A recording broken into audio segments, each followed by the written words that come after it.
Question number 2. A body of weight 2 kg is suspended as shown in figure. The tension T1 in the horizontal spring is. हमको tension T1 find करना है and you have been given a diagram और ये जो body है इसका wait है 2 kgWt और टेंशन भी फाइंड करना है इन kgWt. तो सबसे पहले किलोग्राम वेट मतलब क्या. द आइडिया हियर इज आपको पता होगा फोर्स जब मेजर करते हो तो force is mass into acceleration, right. Normally if I ask you what is your weight, weight is nothing but force. सिर्फ यहाँ पे आएगा mg. मैंने आपसे पूछा आपका वेट क्या है तो आप बोलते हो 50 किलोग्राम, राइट. तो what you are doing is आप मास बता रहे हो विदाउट मल्टीप्लाइंग विथ g. इसको बोलते हो kgWt, किलोग्राम वेट. तो फोर्स के 3 यूनिट है, एक्चुअली ज्यादा है. एक है CGS जिसमें होता है वो SI Newton. Then there are practical units which is kilogram weight या फिर ग्राम वेट. तो अगर आप g की वैल्यू से मल्टीप्लाई नहीं कर रहे हो, सिर्फ मास बता रहे हो, तो उसको हम बोलते हैं 50 kgWt. तो जब मैंने आपसे पूछा आपका वेट क्या है, बोलते 50 kilogram. What you are telling is 50 kilogram weight. In short g से मल्टीप्लाई मत करना, दैट्स इट. हमें इस डायग्राम से फाइंड करना है T1. तो अब इसके लिए आपका वेक्टर्स थोड़ा स्ट्रांग होना चाहिए, because if you know vectors then only you can solve this question. तो आपको कंपोनेंट्स करने पड़ेंगे. इमेजिन ये जो स्ट्रिंग है यहाँ पे, ये एक स्ट्रिंग है. I will call tension in the string as T.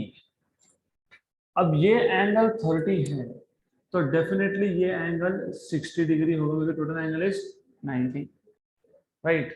एक काम करेंगे, ये जो वायर है इसके डायरेक्शन को थोड़ा सा एक्सटेंड कर लेंगे. इसको ऐसा एक्सटेंड कर लेता हूँ.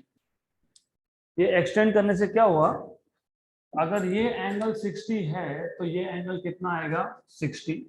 Y alternate angles, fine. Then ये जो t था इसका एक कंपोनेंट जाएगा यहाँ पे t cos 60 और एक कंपोनेंट आएगा यहाँ पे t sin 60. तो ये आ जाएगा t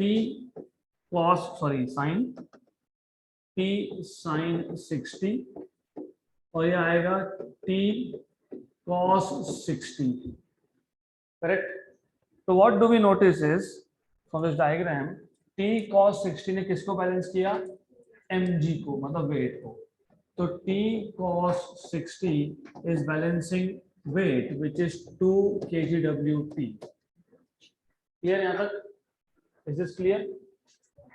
What is cos 60? 1/2. तो यहाँ जाएगा t/2 equal to 2 kgWt. तो t equal to 2 into 2 4 kgWt. तो आपको t मिल गया 4 किलोग्राम वेट. हमको फाइंड करना था T1. What do we see, t sin 60 is equal to T1. तो t sin 60 is equal to T1, but t, what is t? 4. What is sin 60? √3/2. तो ये आ जाएगा आपके पास 1 and 2, तो T1 आएगा 2√3 kgWt. तो 2√3 option number C. Next question. तो सिर्फ कंपोनेंट्स करते आने चाहिए, that is the idea here. ऐसा क्वेश्चन नीट में 2 बार और जेई में 1 बार आया है with different values. Next question. One end of a massless rope. हमारे पास एक massless rope है. One end of a massless rope which passes over a massless and frictionless pulley. तो यहाँ पे एक पुली है जिसका मास नहीं है, there is no friction. Is tied to a hook C. यहाँ पे एक हुक है C, उसको रस्सी बांध के रखा है. और दूसरा and while the other end is free, ये फ्री एंड था. Maximum tension that the rope can bear is 360 Newton. अगर 360 न्यूटन से ज्यादा टेंशन डाला तो रोप टूट जाएगा, रस्सी will break, string will break, rope will break. With what value of minimum safe acceleration, कम से कम, ज्यादा नहीं, कम से कम कितना एक्सेलरेशन होना चाहिए? Can a monkey of 60 kilogram move down on the rope? तो एक पुली है, पुली क्या है? मासलेस, और क्या है? फ्रिक्शनलेस। उसके ऊपर से एक रस्सी है, रस्सी का एक एंड एक हुक को बांध के रखा है, दूसरा एंड फ्री था। तो फ्री था तो बंदर ने सोचा चलो नीचे उतरते हैं, राइट? तो this monkey wants to go down, तो with what minimum safe acceleration the monkey can move down, right? ज्यादा हो गया, एक्सेलरेशन कम हो गया तो रस्सी टूट जाएगा। तो रिमेंबर वन थिंग, कम कम, मिनिमम बोला है, मिनिमम। मिनिमम मतलब उससे कम नहीं हो सकता, उससे कम हो तो रस्सी टूटेगा। एक्सेलरेशन की वैल्यू अगर एक पर्टिकुलर वैल्यू से कम हो गई तो द स्ट्रिंग विल ब्रेक। ज्यादा चलेगा, कम नहीं चलेगा यहाँ पे। व्हाई? डू यू रिमेंबर, हमने देखा था लिफ्ट का case, object inside a lift. Do you remember, if something is moving down, what is net acceleration? g minus A. तो टेंशन क्या आएगा? m into ji minus A. m is mass of monkey, क्योंकि रस्सी को किसने पकड़ के रखा है? मंकी ने, राइट? I know we also have a lot of monkeys here, तो डोंट डू मंकी गिरी, ध्यान दो यहाँ पे। g माइनस ए क्यों आएगा? Because the monkey is going down. अगर ऊपर जाता तो g plus A. Very good. तो t, और वेल बाय द वे ये पहले फाइंड कर लो, दिस इज 60। g की वैल्यू बोला है कि 10 लेना है, नहीं तो बाद में देखते हैं, 10 या फिर 9.8 विल सी लेटर। बट आपको ये बताया है, क्या पूछा है? With what value of minimum safe acceleration can a monkey of 60 kilogram move down on the rope, and what is the maximum tension the rope can bear is 360 Newton. मतलब ये जो टेंशन है, this tension should be less than और equal to 360, क्योंकि maximum बोला है तो tension should be less than और इक्वल टू, और एक्सेलरेशन में मिनिमम बोला है तो एक्सेलरेशन की value should be greater than और इक्वल टू। तो t is equal to m into ji minus A. तो फ्रॉम इक्वेशन नंबर 1 एंड 2 सिर्फ क्या करोगे, ये t की वैल्यू यहाँ पे, ये t का इक्वेशन यहाँ पे सब्स्टिट्यूट करोगे तो m into ji minus a should be less than equal to 360, correct? Good. Solve this, this is easy to solve. Solve करो इसको, कैसे सॉल्व करोगे? What is m? 60। What is g value? 10। a को हमको find करना है तो a को एज इट इज रखेंगे, इक्वल टू, लेस देन और इक्वल टू 360।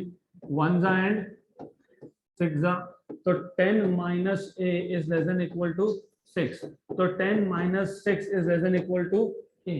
तो इसका मतलब a इज ग्रेटर देन और इक्वल टू, तो a की वैल्यू कम से कम होनी चाहिए 4। Minimum safe value is 4। Option number C. Next question, a ship of mass 3 into 10 power 7 kilogram initially at rest is pulled by a force of 5 into 10 power 4 newton through a distance of 3 meter. Assume the resistance due to water is negligible. The speed of the ship is. हमारे पास एक ship है. This ship is being pulled through water. So there is water here, and this ship is pulled through water with the help of some force. तो force की value दी है आपको, ship का मास दिया है आपको m, और आपको बताया है कि ये ship कितने डिस्टेंस से मूव किया, कितने डिस्टेंस से मूव किया? 3 metre. So the ship is basically moved with a distance of 3 metre. तो पहले वहां था, अब यहाँ आ गया, तो डिस्टेंस भी हमको पता है। डिस्टेंस को हम लोग डिनोट करते हैं s से, राइट?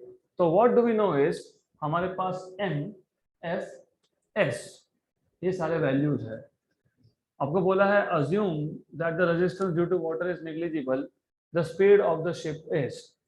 तो how do you find out speed of ship? Initially ship was at rest, क्योंकि इनिशियली कोई फोर्स नहीं था तो वहां पे वेलोसिटी नहीं होगा, तो इनिशियल वेलोसिटी इज 0.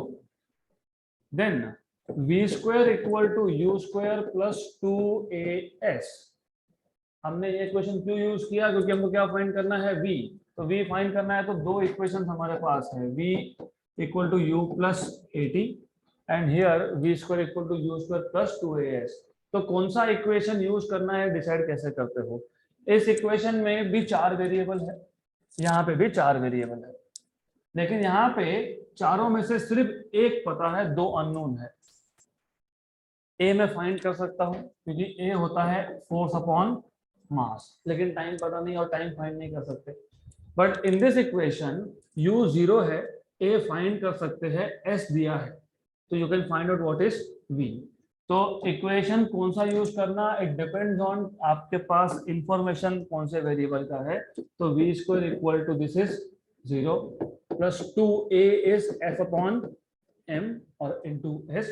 तो v equal to under root of 2f by m into s. Correct? तो you will have v equal to under root of 2 into force. What is force? 5 into 10 power 4.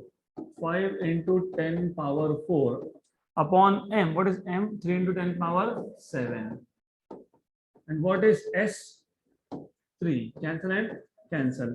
2 5s are 10. 10 or 10 power 4 is 10 power 5. 10 power 5 upon 10 power 7. 1 upon 10 square. 1 upon 10 का मतलब 1 upon 10. 1 upon 10 मतलब 0.1 metre per second. 0.1 metre per second. Option number C. Next question. A player kicks a football of mass 0.5 kilogram. So there is a player who is kicking a football of mass 0.5 kg. And the football begins to move with a velocity of 10 meter per second. तो पहले rest पे था, after you kick it starts moving with 10 meter per second. If the contact between the leg and football lasts for 1/50 second, then the force acted on the ball should be. So how do you find out force acted on the ball? Do you remember what is the basic formula of force? Change in momentum. हमको equations कौन सा use करने हैं ये हमेशा ध्यान होना चाहिए. आप MA क्यों नहीं यूज कर सकते? वो भी कर सकते हो बाय द वे, बट आपको बताया है the time for which the force is acting, मतलब t पता है और this time is very small, मतलब dt पता है, बिकॉज स्मॉल टाइम मतलब dt. तो जिस इक्वेशन में dt हो वो इक्वेशन डायरेक्टली यूज करो. And then obviously what is dp? नहीं, dp change in momentum. Change in momentum मतलब final momentum minus initial momentum. What is final momentum? Mass into final velocity. What is initial momentum? Mass into initial velocity. अब initial velocity तो 0 था क्योंकि इन्होंने clearly बोला है a player kicks a football of mass 0.5 kg and the football begins to move. मतलब पहले क्या था? रेस्ट पे था तो u is 0. तो force F is equal to m. What is m? 0.5. What is final velocity? 10. Initial velocity is 0. dt is 1 upon 50. dt is 1 upon 50. तो इसको 1 upon 50 ही लिखना. 1 upon 50. How much is this? और ये 50 ऊपर जाएगा तो 250. तो what is the force acting? 250 Newton. तो 250 न्यूटन. ऑप्शन नंबर सी.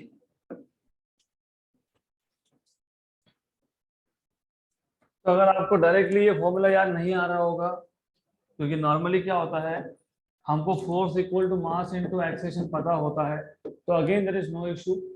क्यों? क्योंकि आपको पता है velocity final equal to u plus 80. u था 0, तो 0 प्लस 80, तो a मिल जाएगा यहाँ से v बाय t. ये डायरेक्टली सब्स्टिट्यूट कर दोगे तो force will be equal to mass into acceleration which is v by t. You know what is mass? 0.5. You know what is v? 10. You know what is t? 1 upon 50. So you are back to the same answer, 250 Newton. तो ऐसा भी करोगे तो भी चलता है. So it's up to you. Next question. The engine of a jet aircraft applies a thrust force of 10 power 5 Newton during takeoff and causes the plane to attain a velocity of 1 kilometer per second in 10 seconds. The mass of planet is. Engine of a jet aircraft applies a force of, मतलब आपको force दिया है कितना, 10 power 5 Newton का, 1 lakh Newton during take off and causes a plane to attain मतलब final velocity is 1 kilometre per second, मतलब 1000 metre per second. To attain मतलब initially क्या था, फिर 0 इन 10 सेकेंड्स. तो वापस से आपको टाइम दिया है, dt दिया है या फिर t दिया है 10 second. The mass of the plane is, वही फॉर्मूला है, it's the same question. So force is mass into acceleration. Acceleration is velocity upon time. तो force is equal to mv by t. हमको क्या find करना है, m. So what is m? ft by v. तो m is ft by v. f कितना, 10 power 5, t कितना 10, v कितना 1000 था ना. ये ऊपर 10 पावर 6 है, नीचे 10 पावर 3 है. ऊपर 6 नीचे 3, तो कितने, 10 पावर 3. 10 पावर 3 मतलब 1000. 1000 is 10 power 3. Option number B.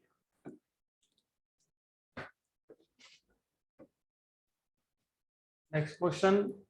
And before we go ahead with next question, तो मोस्टली जो क्वेश्चंस यहाँ पे आप देख रहे हो, mostly they are based on Newton second law of motion. F equal to ma मतलब Newton second law of motion. F equal to dp by dt मतलब Newton second law of motion. तो ऐसे ही सिंपल टाइप के questions है. और impulse is also from Newton second law of motion. तो अगला क्वेश्चन जो है, it is based on the value of impulse, I mean equation of impulse. तो दिस इज नथिंग, सिर्फ m equal to ft by v कर दो. Before we move ahead to next question, you just need to write this down. ft by v, f was 10 power 5, t was 10, v was 1000. 10 power 6 upon 10 power 3 is 10 power 3, which is 1000. तो 1000 kilogram mass आया था. Good. अगला question.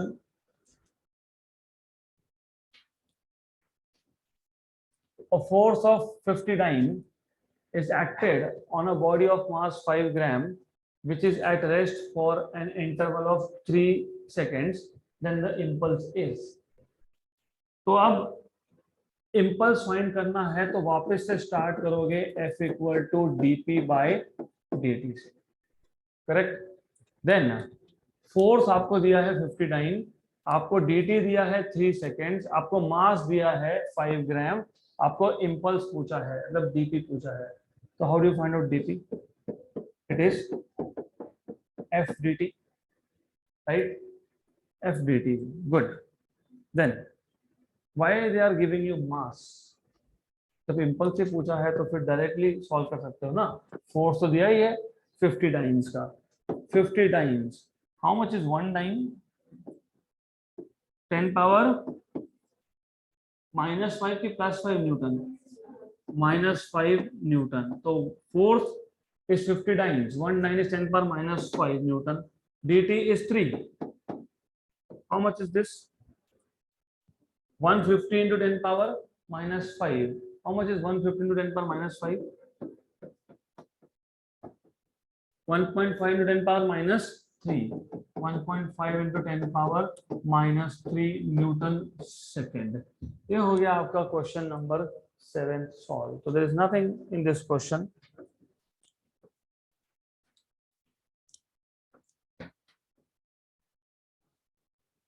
Next question.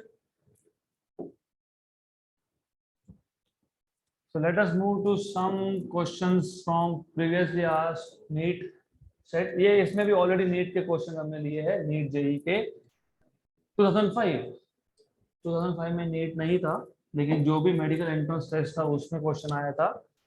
A particle of mass 0.3 kilogram is subjected to a force of -kx. Do you remember ये -kx force कहाँ देखा है? Spring, simple harmonic motion, right. तो हमारे पास F equal to minus k x force दिया है with के value of 15 Newton पर metre. What will be initial acceleration if it is released from a point 20 centimeter away from the origin? So what is the value of A? This is what they're asking you, and it is again a very simple question. Force is minus kx, but force is mass into acceleration. तो इन दोनों equation से आपको मिल गया mass into acceleration equal to minus k x. तो आपको A मिल जाएगा minus k by m into x. By the way k by M को कुछ बोलते हैं हम लोग ओमेगा स्क्वायर, राइट. तो के की वैल्यू आपको दी है 15, मास की वैल्यू आपको दी है 0.3, एक्स की वैल्यू दी है 20 सेंटीमीटर, उसको कन्वर्ट कर लोगे मीटर में. गुड. तो दिस इज हाउ मच, कितना है रफली ये 1 जा और ये कितना 50 जा. 50 इंटू 20 1000 इंटू 10 पावर माइनस 2 कितना 10. तो क्या आएगा answer 10 metre per second square.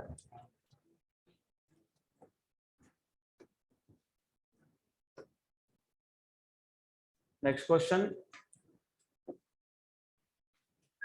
A player caught a cricket ball of mass 150 gram moving at a rate of 20 meters per second.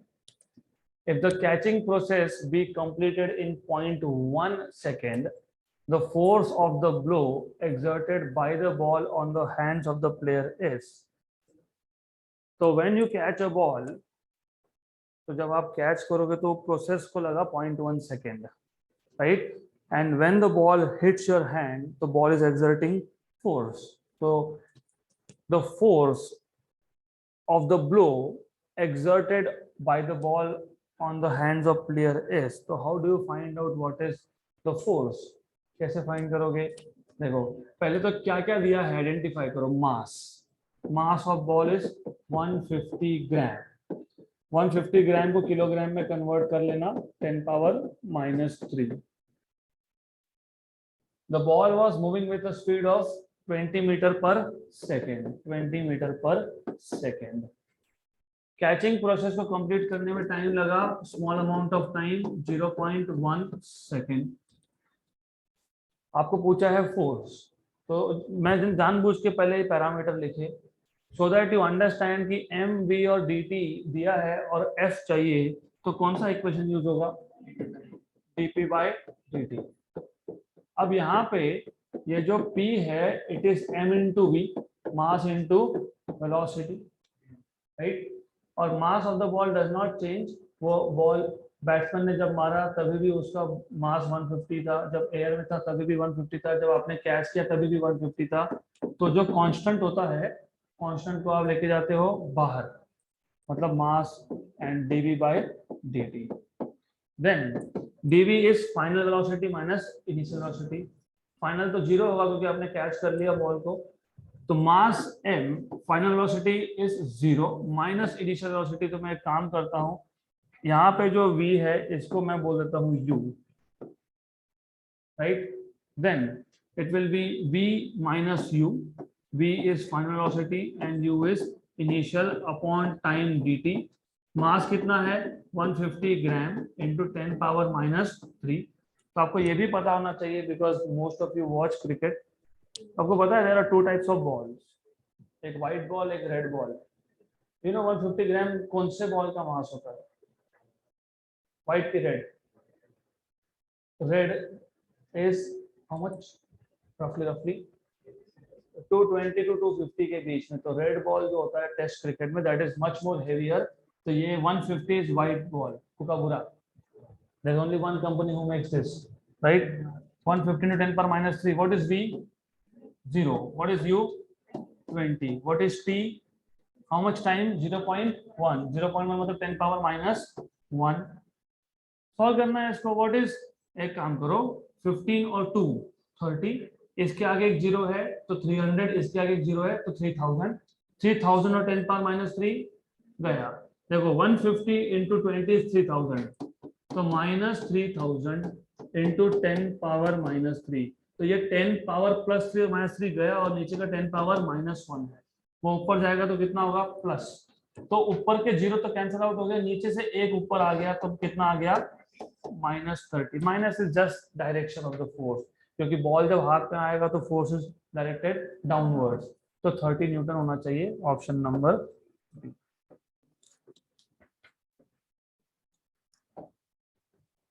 Next question, again a question related to ball. You have a ball of mass 0.2 kilogram, roughly 200 gram, is thrown vertically upward by applying a force by hand. So the idea here is,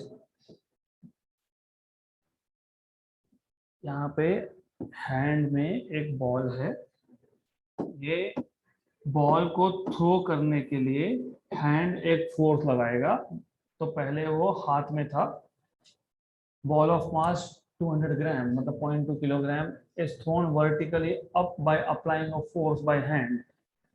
If the hand moves 0.2 meter while applying force, the ball goes up to 2 meter height further. Find the magnitude of the force, take value of g as 10.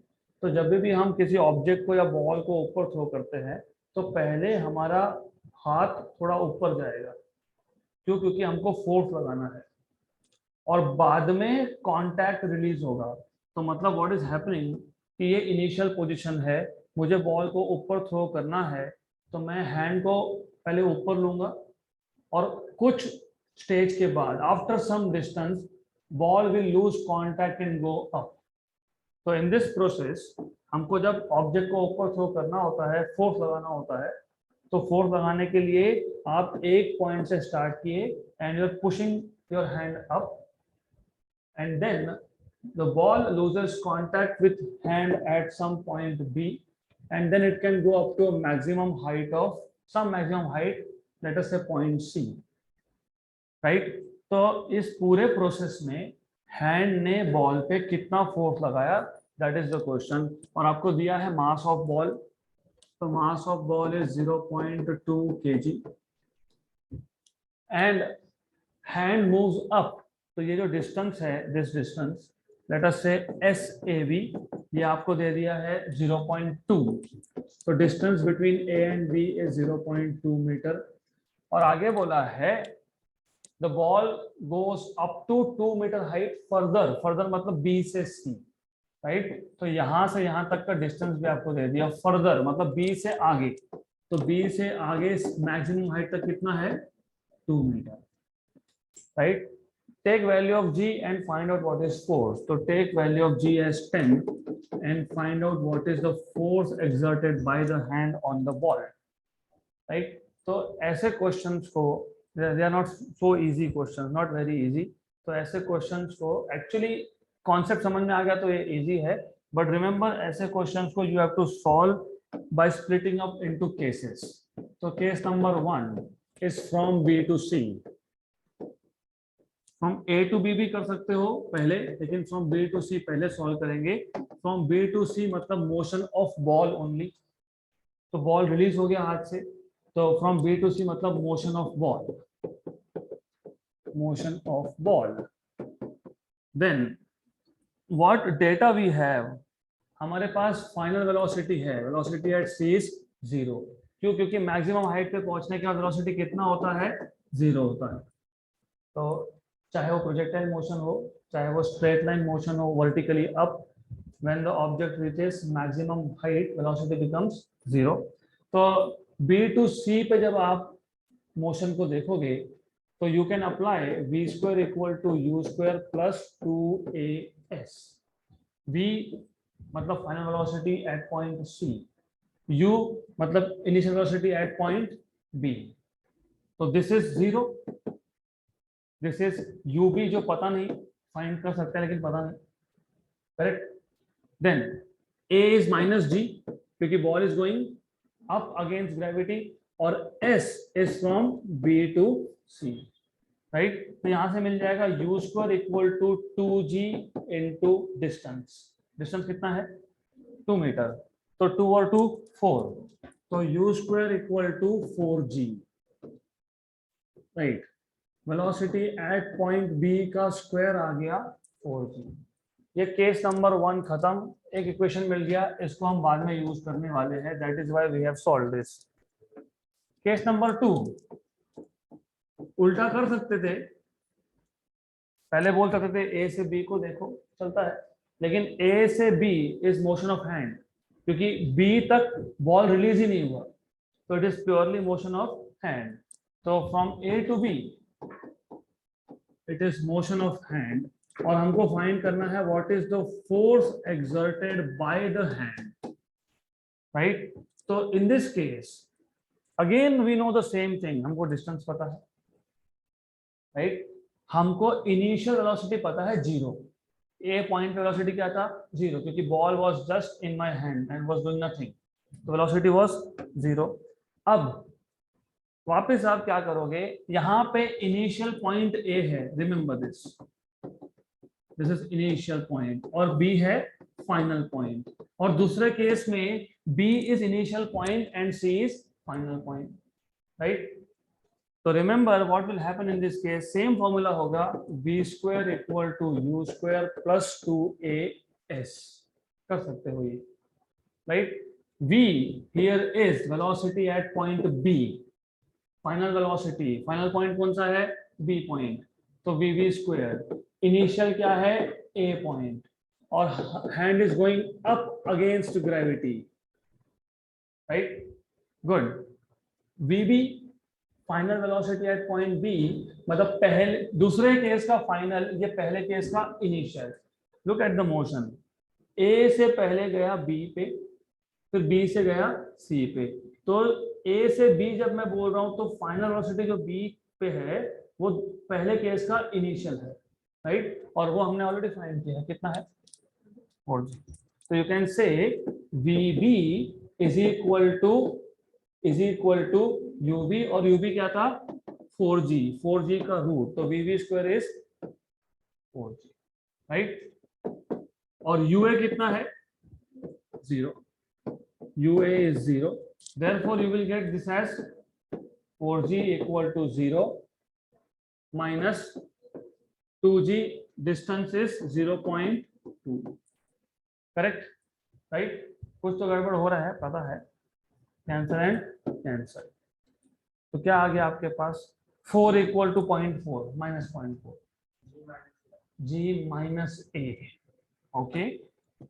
तो look where we have to make corrections, थोड़ा सोचना पड़ेगा यहाँ पे, तो कहाँ पे correction होगा, g माइनस a या g plus a, g plus a या g माइनस a। तो एक काम करना, एक छोटी सी गलती हुई, very small mistake, I tell you what. Look, यहाँ पे g लिखने का मतलब ही नहीं है, क्यों, हैंड हमारे कंट्रोल में है, ग्रेविटी के कंट्रोल में नहीं है, बॉल जब ऊपर जाएगा तब ग्रेविटी एक्ट होगा।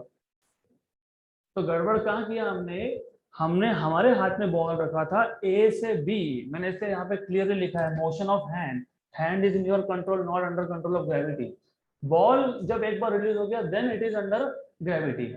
तो यहाँ पे ये जो आपने माइनस जी लिखा है ये लिखना नहीं चाहिए था, you have to write down just this, यहाँ से a मिल जाएगा, दैट इज द आइडिया।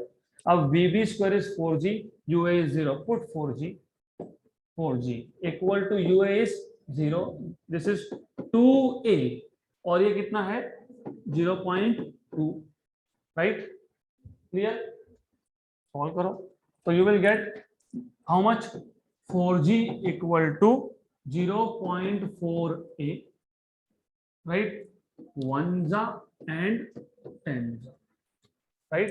तो a की वैल्यू क्या आ गई 10g।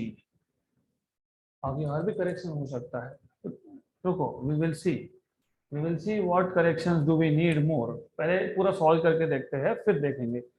ये मिल गया आपको a। अब force is mass into acceleration, लेकिन फोर्स किसने एक्सर्ट किया, किस पे एक्सर्ट किया, बॉल पे। और बॉल हैंड के साथ कहाँ जा रहा था, ऊपर। ऊपर जा रहा था तो क्या लिखोगे, g प्लस ए। तो F equal to m, what was mass of ball, 0.2, what is a, 10g।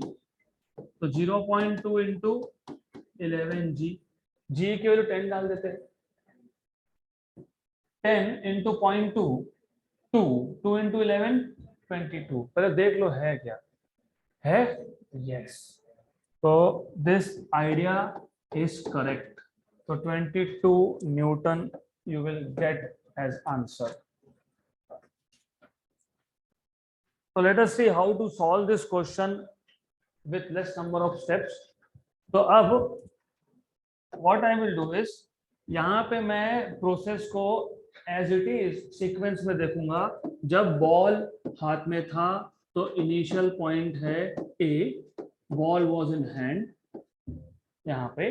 फिर हमको बॉल को ऊपर थ्रो करना है तो मैं हैंड को ऊपर पुश करूंगा and then there will come a point B जहां पे बॉल हाथ से रिलीज होगा, it will go maximum to height of C. मैं सिर्फ यहाँ पे ऐसा करूंगा, इसको बोल दूंगा केस 1। तो case 1 is purely motion of hand, motion of hand. Now as you already know, motion of ball on hand is like motion of object in a lift going up. तो आपको पता है इस केस में force is mass into net acceleration and net acceleration is g plus a। तो हमारा task यहाँ पे ये रहेगा टू फाइंड आउट a, क्योंकि m और g पता है, g is 10 and m is 0.2। तो a मिल गया तो क्वेश्चन सॉल्व। अब a फाइंड करना है, तो a फाइंड करना है तो हमारे पास वैल्यू था ua which is 0, initial velocity eight a, and then case 1 का फाइनल वेलोसिटी vb, ये मिल गया तो क्वेश्चन सॉल्व, क्योंकि डिस्टेंस एस ए बी तो पता है, राइट। तो what we will do is v square equal to u square plus 2as। तो v is at b, vb square, u is at a which is 0, 2 into a और S A B is 0.2, मतलब ये आ गया आपके पास 0.4a, ये आ गया vb स्क्वायर, इक्वेशन नंबर 2। यहाँ पे हैंड का मोशन खत्म, इसके आगे चालू होगा case 2। Case 2 is motion of ball, motion of ball. और आपको ऑलरेडी पता है जब मैं मोशन ऑफ बॉल की बात करूंगा तो b बिकम्स इनिशियल पॉइंट, तो initial velocity here is ub और final velocity here is 0 and the distance is s b to c। तो वापस से वही इक्वेशन यूज होगा, you will say v square equal to u square plus 2as. In this case, velocity final is at c point, velocity initial is at b point. A is minus g क्योंकि ball is now under control of gravity, it is no more in your hand, so it is going against gravity। और s b to c ये 0 है, ये हमको find करना है, ये मतलब vb, ub is vb, initial velocity in second case equal to final of first case. ये कितना है 2, 2 और 2 4, तो कितना आ गया 4g। तो ub स्क्वायर क्या मिल गया आपको 4g, equation number 3। But as you already know, what do you know is, what do we know is, but velocity vb square, final velocity of first case is initial of second case। तो ये कितना है 0.4a, ये कितना है 4g, तो ये कितना आ गया 1 and 10, तो a कितना आ गया 10g, राइट। तो ये 10g मिल गया। अब ये a की वैल्यू जाएगी इक्वेशन नंबर 1 में, therefore force mg plus a 10g, तो m is 0.2, this is 11g, और हमने ये ऑलरेडी सॉल्व किया 11 इंटू 10, तो 10 इंटू 0.2 इज 2, 2 इंटू 11 इज 22। तो this is the right way of thinking. अब बुक्स में उल्टा दिया है तो पहले वो बता दिया मैंने, and then you can just solve this way. तो ये आप अब पीडीएफ में से देख लेना। Next question very good level question. तो पहले क्वेश्चन अच्छे से समझ लो। Two particles of mass m, दो पार्टिकल है ऑफ मास m, ईच, दोनों का मास m है, are tied at the ends of a light string of length 2a। तो हमारे पास एक स्ट्रिंग है जिसका लेंथ है 2a और इसके दोनों एंड्स पे हमने सेम मास को यहाँ पे टाई कर दिया। The whole system is kept on a frictionless horizontal surface। तो हमारे पास एक frictionless horizontal surface था, इसके ऊपर आपने दो मासेस को जो एक स्ट्रिंग से अटैच्ड है रख दिया आपने यहाँ पे। फ्रिक्शनलेस इंपॉर्टेंट, इसका मतलब मोशन ऑन द सरफेस भी होने वाला है, राइट। तो देखिए कैसे, will see in a while. तो they are connected with the help of strings और ये स्ट्रिंग का टोटल लेंथ है 2a। तो सेंटर से यहाँ पे a और इस तरफ पे a। देन आगे बोला है the whole system is kept on a frictionless horizontal surface with the string held tight। तो you are stretching it tight, मतलब टेंशन है, this is what they're telling you, so that each mass is at a distance a from the center p as shown in figure। now the midpoint of the string is pulled vertically up। तो अब हम क्या करेंगे, ये जो mid point है p, इस P point से स्ट्रिंग को ऊपर खींचना चालू कर देंगे। तो we will pull it up. इसको जैसे ही आप अप उठाओगे विथ अ फोर्स F, तो ये जो स्ट्रिंग है it will become something like this, और ये जो बॉल्स है they will come closer to each other.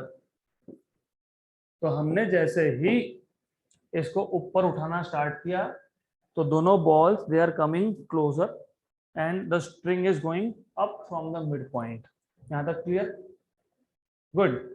अब as a result the particles move towards each other, वो मैंने ऑलरेडी बताया, they are moving towards each other. Then the magnitude of acceleration when the separation between them becomes 2x will be, जैसे ही आप F4 से इसको ऊपर उठाओगे दोनों बॉल एक दूसरे के पास में आना शुरू करेंगे, मतलब मोशन स्टार्ट होगा। मोशन स्टार्ट होगा तो वेलोसिटी चेंज होगा, वेलोसिटी चेंज होगा तो एक्सेलरेशन होगा। तो what is acceleration? When the distance between the two balls is 2x। अब ये जो A और A था, अब ये A और A नहीं लिखना यहाँ पे, अब यहाँ पे बोलना ये x और x। ये A और A है, क्लियर यहां तक, राइट। तो लेट अस से ये जो एंगल यहां पे बना इसको थीटा मान लो। आपको पता है tension is always in the direction of suspension. तो मैं अगर ऊपर से देख रहा हूं तो मुझे टेंशन दिखेगा नीचे की तरफ, और ये जो टेंशन है इसके होंगे दो कंपोनेंट्स। एक कंपोनेंट यहां जाएगा टी साइन, और एक आएगा यहाँ पे टी कॉस। तो ये आ गया आपके पास टी साइन थीटा और ये आ गया आपके पास T cos theta. Same on the other side also, क्योंकि टेंशन तो यहाँ पे भी है ना, तो टेंशन टी साइन थीटा और वापस से एक टी कॉस थीटा। तो नीचे कितने टी कॉस थीटा है? 2, 2। ऊपर क्या है? एफ। एफ क्या था? फोर्स। कौन सा फोर्स? जिससे आपने स्ट्रिंग को ऊपर उठाया, that was F force। तो F force is vertically upwards। और नीचे की तरफ कौन से कंपोनेंट्स है? T cos। कितने हैं? 2 बार। there are 2 T cos theta over here। तो T cos and T cos, so you have 2 times T cos theta। so this is what you will get। okay, ऐसा आएगा। so what you can write is F force is equal to T cos theta plus T cos theta, मतलब 2T cos theta। यहां से आपको tension मिल जाएगा F upon 2 cos theta। Let us call this equation number 1। What about T sin theta? Equal and opposite they will cancel out. ये गलती मत करना, cancel तो होते हैं, वो दिख रहा है कैंसिल होते हैं, लेकिन एक चीज याद रखो, जैसे ही हमने स्ट्रिंग को ऊपर उठाया स्ट्रिंग को ऊपर उठाया, स्ट्रिंग का डायरेक्शन था वर्टिकल, बॉल्स का डायरेक्शन है हॉरिजॉन्टल, तो बॉल्स को जो एक्सिलरेट करवा रहा है फोर्स वो कौन सा होना चाहिए, हॉरिजॉन्टल, मतलब कौन करवा रहा है, टी साइन थीटा। तो एक काम करो, आप एक ही टी साइन थीटा को देखो, दूसरे को देखना ही नहीं। आप बोलना व्हाट यू कैन से इज, ये बॉल नंबर 1 ये जा रहा है टू द राइट, अगर ये टू द राइट जा रहा है विथ एक्सिलरेशन ए, तो क्यों जाएगा, इसकी वजह से जाएगा। और ये जो बॉल है नंबर 2 वो कहाँ जाएगा, लेफ्ट में, इसका एक्शन कितना है ए, ये क्यों जाएगा, बिकॉज ऑफ दिस। तो आप टी साइन थीटा को, दोनों टी साइन थीटा को एक साथ देखो ही मत, लुक एट ओनली वन। तो आप बोल सकते हो ये जो बॉल का हॉरिजॉन्टल एक्सेलरेशन है वो किसने करवाया, टी साइन थीटा ने, राइट। लेकिन टी साइन थीटा क्या है, फोर्स है, फोर्स। तो मैं T sine theta equal to a तो लिख नहीं सकता, तो फोर्स इक्वल टू फोर्स होना चाहिए ना, फोर्स इक्वल टू एक्सेलरेशन तो नहीं हो सकता, तो क्या लिखोगे, मास, राइट। तो ए क्या मिलेगा आपको, T sine theta upon M, correct.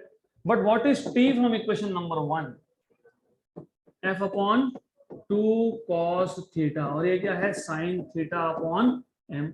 What is sine theta upon cos theta, tan theta. तो f अपॉन 2m और sin upon cos is tan। What is tan theta, opposite upon adjacent, opposite. तो ये जो right angle triangle बना, theta का opposite x और adjacent, adjacent ना, what is adjacent, y। तो what is tan theta, what is tan theta, x upon y, right.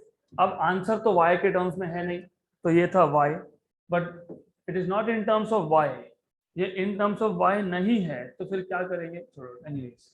तो what you will do is, right angle triangle, right angle triangle में कौन सा theorem apply करते हो, Pythagoras theorem. ये है y, ये है a और ये है x, तो x y and a, what is a square, x square plus y square। तो what is y square, a square minus x square। तो what is y, under root of a square minus x square। तो उसमें substitute कर दो आप, therefore acceleration a, remember there is a high chance of getting confused between this a which is acceleration and ये जो दूसरा a आया ये लेंथ है। तो मैं एक काम करता हूं, मैं इसको ACC बोल देता हूं, ACC stands for acceleration, right. तो कंफ्यूजन क्रिएट मत करना, ये ACC is acceleration and only A is side. तो ACC is equal to F upon 2m x by y, x by y is under root of a square minus x square, है क्या। Option number B, B option number B, you have option number B as correct answer। Just a minute, fine, so you have option number B as correct answer, okay। F upon 2m x upon under root of a square minus x square।